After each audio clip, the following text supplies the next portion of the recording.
Coming up on CBC Vancouver News.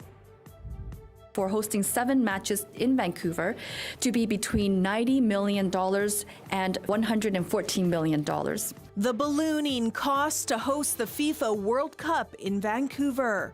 Plus, I am very confident, very optimistic that on May 30th, we're going to be seeing who the next premier of this province is going to be. After a 3-month leadership race, the BC Conservatives get set to announce their new leader this weekend. And this plan is a 60-year vision. It's not intended to happen all at once. It will happen over time. Major changes could be coming to Mount Seymour Ski Resort that would more than triple its lifts. This is CBC Vancouver News.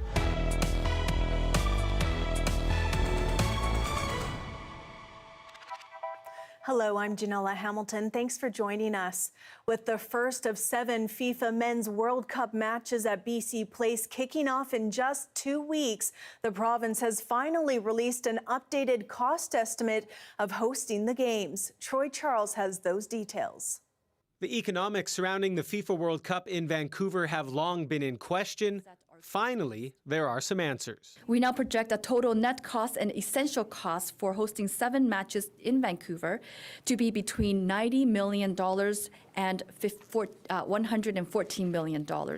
Those figures from Minister Kang are what's left over after you subtract the projected revenues from the costs. The costs alone have increased to between $685 million and $729 million. That's up from $532 million and $624 million, which was estimated last year. The increase is mainly due to the security plan, which comes in at $242 million.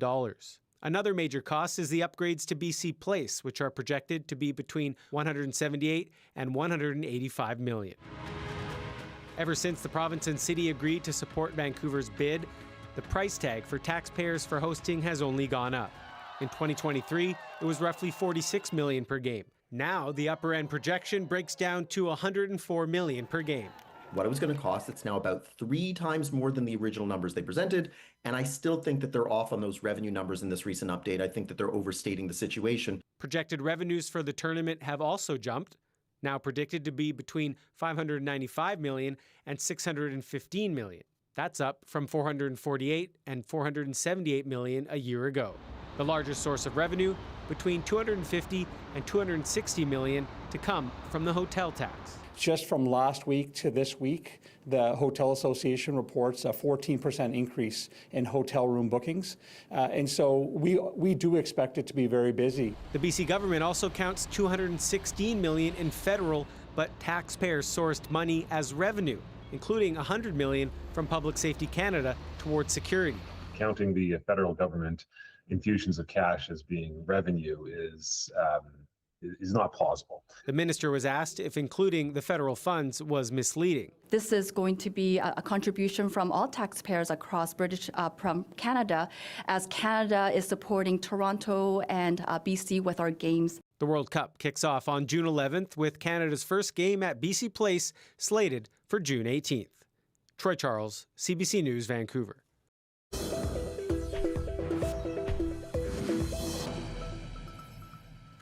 Turning to developing news out of Surrey, where there is a large police presence around Holland Park. Officials confirmed to CBC News that homicide investigators are on scene near Old Yale Road and University Drive. The Independent Investigations Office has also been deployed. We'll continue to follow this story to bring you the latest. The Stalawasan Bridge that connects New Westminster and Surrey will be closed entirely for the weekend. Business owners in New West say they were given little notice, and as John Hernandez reports, frustrations are mounting over the ongoing construction. This brand new bridge is about to shut down, and the patience of business owners in New Westminster is wearing thin. It does seem like more of an ongoing process than I think the community expected. All 4 lanes of the Stalawasan Bridge between Surrey and New Westminster will be closed from Friday night to Monday morning as crews work to install a multi-use overpass.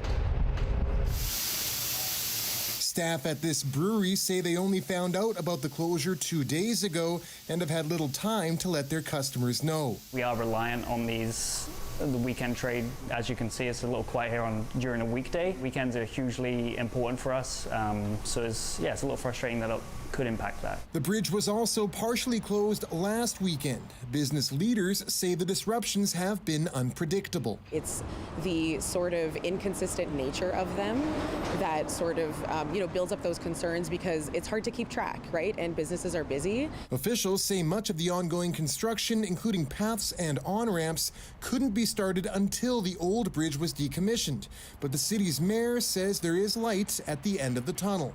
We just ask for extra patience as we get the last piece of this project done. I think everybody is looking forward to the end of this project. It's been part of the ongoing construction in New West for the last decade. Still on Columbia Street, business owners like Brian Hughes say it feels like one gut punch after another. Before the bridge, it was sewer line construction that shuttered traffic, and this weekend's bridge closure coincides with this store's 20th anniversary. It's ongoing. It just never ends. Right, and even with the teardown of the Patello, it's going to be even more time just, with a traffic nightmare. The new bridge might be near finished, but construction work on land and the demolition of the old Patello is expected to continue well into next year. John Hernandez, CBC News, New Westminster. On Saturday, the BC Conservative Party will announce their new leader. It comes after John Rustad was ousted from the party in December. Katie DeRosa has more on who's in the running and what a win might mean for the party's direction. 25,000 BC Conservatives have voted online for their next leader. The winner will be announced in Vancouver Saturday. The 5 candidates vying to lead the official opposition are former Conservative MP Carrie Lynn Finley, BC Conservative MLA Peter Millibar, political commentator Caroline Elliott, businessman Yuri Fulmer, and former BC Liberal Cabinet Minister Ian Black. The 3-month leadership campaign has exposed divisions over the future of the party and whether former BC Liberals and right-of-centre Conservatives can coexist within a Big Tent coalition. Those same fissures led to the downfall of former leader John Rustad in December. The MLA, who's been leading the party in the interim, says that's an inevitable part of any leadership race. We need to put all of that aside and we need to focus on what's important. And that's showing British Columbians that we are a government in waiting. The BC Conservatives emerged from decades in the political wilderness and came within a handful of seats of beating David Eby's governing NDP in the 2024 election. Since then, internal infighting has cost the official opposition 6 MLAs who were either kicked out or left. The party's issues manager from the provincial election says this leadership race is an inflection point. This is the moment for the party to professionalize and evolve from this startup protest movement into a professional political operation. The NDP's government House leader takes a different view. One of the first challenges and the questions that everyone's going to be asking, including you guys, is the person that they chose going to be able to hold that party together, or is it going to split? The next leader will also have to decide whether to extend an olive branch to the former Conservative MLAs who left and how big the tent will be. Katie DeRosa, CBC News, Victoria. CBC News has learned new details about how the Bishnoi gang operates in Canada. We've learned the gang allegedly wrote to Abbotsford police directly last summer, claiming to have more than 1,000 foot soldiers in Canada ready to carry out extortions. The CBC's Jason Proctor spoke with our Michelle Gassoub earlier. Some stunning revelations in what you heard. Yeah, this is really fascinating. This is a primary investigator of a unit in Edmonton who has been looking into the extortion crisis in that city, which he says is connected to the crisis in Ontario and what we're seeing here in the Lower Mainland. This immigration hearing is for somebody who is an alleged foot soldier of that group. And basically, we've never heard this kind of detail about what police have observed. I mean, he said everybody they've dealt with regards to this is either a student or a temporary foreign worker, that, there are tons of people across the country who are carrying out the low-level level work of these of this gang for a very small financial gain. And this letter was purportedly written from the Lawrence Bishnoi gang. That's the gang headed by somebody in India who's taken a lot of responsibility for this, written to Abbotsford Police claiming to have 1,000 people ready to do these shootings, and basically in favor of extortion. The words he used to describe the letter was, it said, everybody must pay their tax. That is what is allegedly going on. And this is, according to him, a giant, group of people who are engaged in this, carrying out extortion, arson, vehicle and auto theft. So some real insight into this group and in this activity, which is a plague on our communities.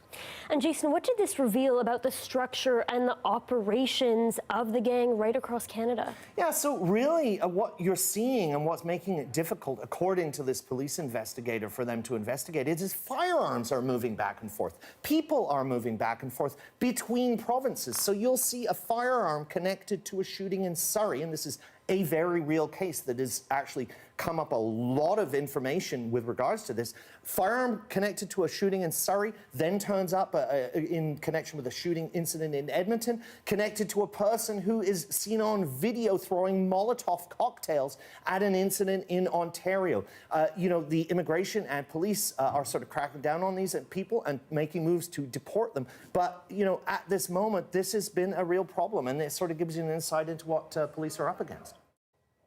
Major changes could be coming to Mount Seymour Provincial Park in North Vancouver. The Ski Hills operators are looking to triple its chairlifts while adding overnight cabins and a gondola.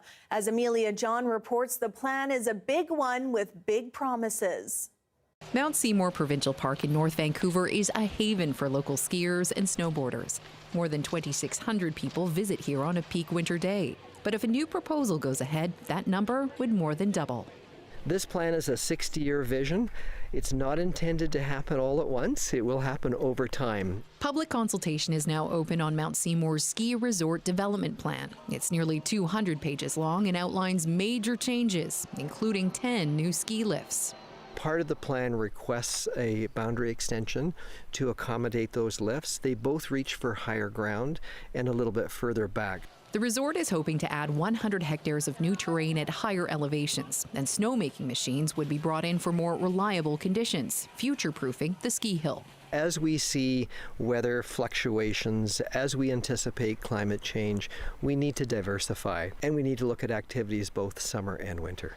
Wood says the past few winters have been economically challenging. With inconsistent snowfall, operators are now looking to expand summer operations with more hiking trails and zip lines. The business logic is clear here. Resorts are trying to adapt, and that's common across the country as well as across the U.S. and Europe. The plan also proposes overnight cabins and a gondola.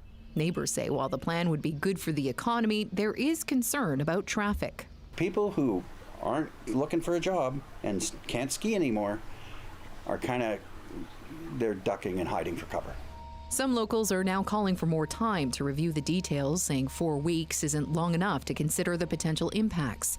An open house has been scheduled for June 11th, and public consultation is available online until June 26th. Amelia John, CBC News, North Vancouver.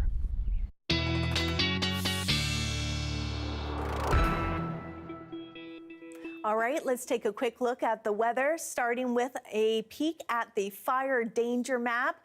As we can see here, a lot of the province sitting around that low and moderate fire danger. And as we head into the weekend, not a lot of precipitation for much of the province until later in the weekend. Cranbrook, you are going to see a bit more of those thunderstorms and rain, and that will continue into the BC interior area. And heading into tomorrow, 17 is your high for Prince George, a mix of sun and clouds. As I said, 20 degrees with a chance of thunderstorms for Cranbrook, and 17 is Victoria's high for tomorrow. Coming up, we take you to Penticton, where a local state of emergency has been issued after a devastating fire.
A state of local emergency has been declared in the city of Penticton after a massive fire. Tiffany Goodwin has the latest. As you see behind me, much of the area is still closed off, with officials watching that crane very carefully, concerned about the potential of collapse. This after a 200-bed long-term care facility under construction was torched in a devastating fire. Officials say it was an important project here in Penticton, and they're concerned about what this could mean for seniors housing going forward. Fire Chief Mike Larson says the site is still under a local state of emergency because the fire is still very much active, with 4 to 6 fires still burning. We put that into effect just because we needed powers again to evacuate. We wanted to make sure that those roads closed off for safety and the site security. Crews have a challenge hanging over their heads that's preventing them from getting on site. We can't access the site completely because of the crane and the instability of the crane right now. As a result, officials say it's a waiting game right now until engineers can come and assess the crane, which likely won't happen until sometime next week. Something that has changed is the number of evacuated properties. That number dropped from 16 down to 10. The blaze started Wednesday and destroyed the 200-bed long-term care facility. Mayor Julius Bloomfield said there was a lot of excitement for the facility, which was expected to open its doors in 2028. This site has gone through 2 or 3 different development applications, and we were very happy to see this application go through and come to reality, or starting to come to reality, because it's a much-needed service within the community. The need for more long-term care facilities in Penticton was highlighted by MLA Amelia Boltby during question period at the BC Legislature. Even before the loss of these 200 beds, the waitlist for seniors to receive this care was hundreds of people long. This as many look to pick up the pieces after the catastrophic fire. Tiffany Goodwin, CBC News, Penticton. We're learning more about a man found guilty of secretly recording hundreds of women and girls over several years. Emily Fagan has more on where he was filming and how he was doing it. We're learning new details about what is described as Canada's most egregious case of voyeurism. Court records show that Yin Young Derek Chan secretly filmed and took photos of at least 652 women and girls, capturing over 100 hours of intimate footage and thousands of photos. Among the videos he uploaded online is footage of him following a girl in a school uniform at a mall and filming up her skirt, and a woman half naked in her bedroom filmed through a window. Many of the videos were filmed up the skirts of victims, and he also recorded over and under changing room dividers. Most of his victims are still unknown, with only 36 women and 5 children identified prior to his sentencing. And the judge said 64 of his victims appear to be minors. Chan pleaded guilty and has been sentenced to 4.5 years in prison, but with his time in pretrial custody, he's expected to serve just 2.5 years. Not only are there hundreds of folks whose consent was not given and privacy and all that was breached directly, but then there's also this ripple effect in the community of folks wondering if they were included. Saanich police have not responded to repeated requests from CBC News for more details on where victims were filmed, only saying that Chan recorded at businesses, beaches, and private homes. That's in spite of calls for the release of more information to allow potential victims to know if they may be affected. Can't imagine the parents and the families that are dealing with that information and that news. I think they have a right to find out if they were part of that, and it is a terrible case. Chan was arrested for this back in 2024, but was released on bail. He was then rearrested after police caught him filming women again. This isn't the first time that he's been apprehended. He was also convicted of voyeurism back in 2019. The judge also said that Chan worked as a pizza delivery driver and was caught stealing a woman's underwear from her washing machine while in uniform. There's still a lot of unanswered questions, but for now, police say they're not sharing any further information on this case. If you need support in the wake of this, the Victoria Sexual Assault Centre and Vancouver Island Crisis Line are there to help. The Broadway subway project is entering a new phase. We'll tell you more when we return.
Hi, I'm Amy Bell, and this is your CBC Inbox. On May 31st, CBC's Margaret Gallagher hosts the Explore Asian Closing Awards ceremony. Join us to celebrate outstanding Asian community artists. Tickets at exploreasian.ca. And never miss a special programming series, event, or contest. Subscribe to CBC's e-newsletter and keep connected with us. TransLink says it is now conducting dynamic testing on the new Broadway subway expansion. This testing will take place all through the summer and all through next year to ensure that the track and the cars are meeting the specifications and the standing that we expect and want to make sure that operates safely. The testing will be conducted in phases through next year, beginning at VCC Clark Station and continuing west toward Arbutus Street. The extended SkyTrain line is currently scheduled to open in the fall of next year. A Prince George woman was heading home on Highway 16 near Peden Hill when suddenly she was forced to stop by a rare traffic jam. What she saw next made Valerie Johnston capture this video. Go get your mom. Oh my God. When I first got to the front, the mom was pacing back and forth, going over the meridian and then back over because she had a baby on each side. And then I don't know if she just kind of gave up. But as you could see in the video, the men that were trying to help, the mom was still around when they first got out of their vehicles. And I don't know if her instinct was to just run away or, but it seemed like she was going to let them help. She wasn't aggressive. And so she walked the one baby into the bushes on the one side. And I think she stayed pretty close. And then when the guys got the other baby over and to the side, traffic started moving, so I had to drive away. But mom was still pretty close in the bushes. So I'm hoping the baby just made its way over to its mom. Oh, baby. I hope they were reunited. Thanks for being with us on CBC Vancouver News. Join us again tomorrow night for the BC Conservative Party leadership election. We'll have coverage and results throughout the night live on our YouTube and on our website. Have a great weekend.